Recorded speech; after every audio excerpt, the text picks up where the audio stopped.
How's it going, everybody? So in this video, I'm gonna show you guys or tell you guys how to buy a car. Pretty simple.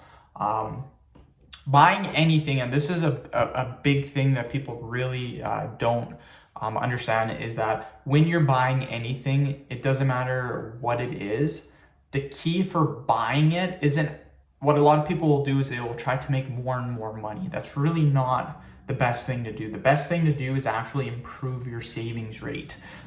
So some simple things that I can do, and one thing I will start off before telling you how to buy a car is to make sure that you don't go overboard on buying a car. That's what a lot of people do. I know a lot of people I went to school with, some of my friends, they completely screwed themselves financially on buying these new vehicles. I worked with a guy that bought an $80,000 truck, and he tried selling it in a year, and he was selling it for $45,000.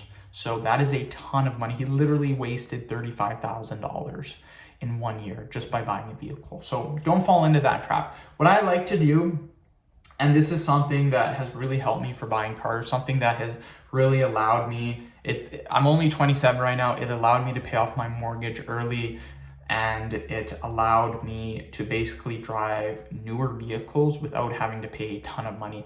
So the thing that you want to do is never ever buy a vehicle, ever. Never buy a vehicle brand new. Never do that. Second thing is try not to buy a vehicle used from someone in person. What you want to do is buy a used vehicle from the dealership, but whatever brand that car is, you want to buy it from the opposite dealership. So what will happen, let's say you have a Ford, and this is what I did. Let's say this was my first car. My first truck was a Ford F-150, 2012, and I bought this when it was 2015, so 3 years old.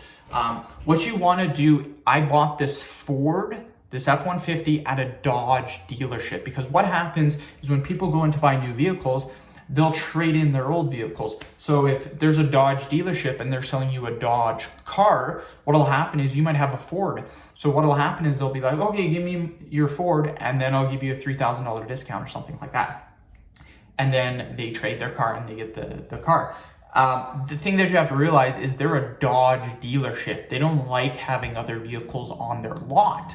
So what happens is they try their hardest to get rid of these vehicles as quickly as possible. So a simple trick that you can do is buy a car from the opposite dealership. If you buy a used car at a Ford dealership, the prices will be higher than if you bought the same vehicle at a Dodge dealership. It's a very smart thing, and I've been doing this my whole life. The thing with the dealership too is you will never ever get screwed on a vehicle. You go to private sellers, you go to somebody's house, you're buying a vehicle, the transmission might be screwed. There might be a leak that costs $1,000. Something might be wrong with the vehicle. Unless you're a mechanic, you have no idea what you're buying.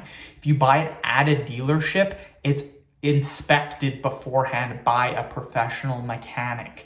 So you know that when you buy a vehicle from a dealership, it's 100% inspected. So that's what I recommend doing. Never buy a vehicle from a private, even though the private sellers will maybe be a little bit cheaper, you have a high possibility of getting screwed over.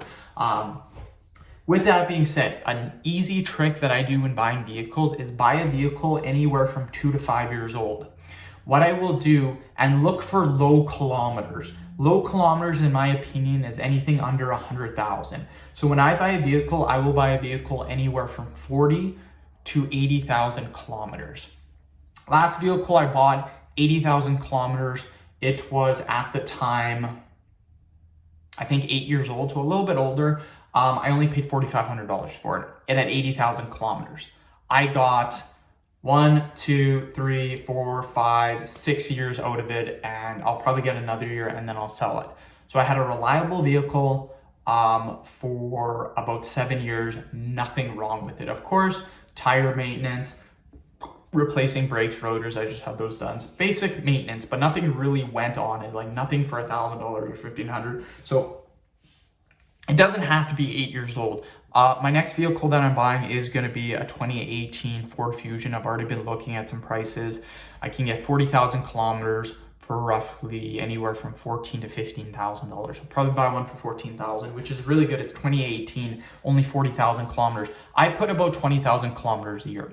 So I can go 60,000, 80,000, 100,000, 120, 140, 160, 180, 200. I can get 8 years, maybe even a little bit longer out of this vehicle for only 15,000. The thing that I also want to state is try to sell your vehicle if it gets over 200,000 kilometers. This is very, very smart to do. The first reason, number one, is that you will still get a decent resale value on it. The more kilometers after about 200,000 that you go up, your resale value goes down a lot because nobody wants a 300,000 kilometer vehicle.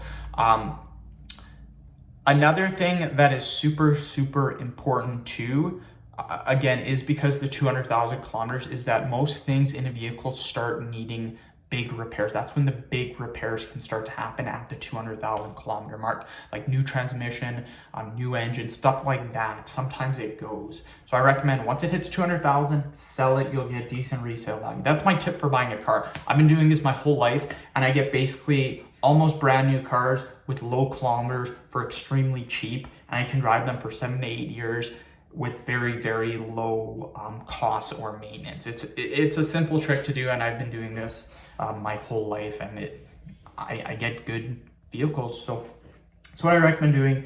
End of video. Thank you so much for watching. Please subscribe to my channel if you haven't already. Please follow me on Instagram, Dylanberg999. Thank you.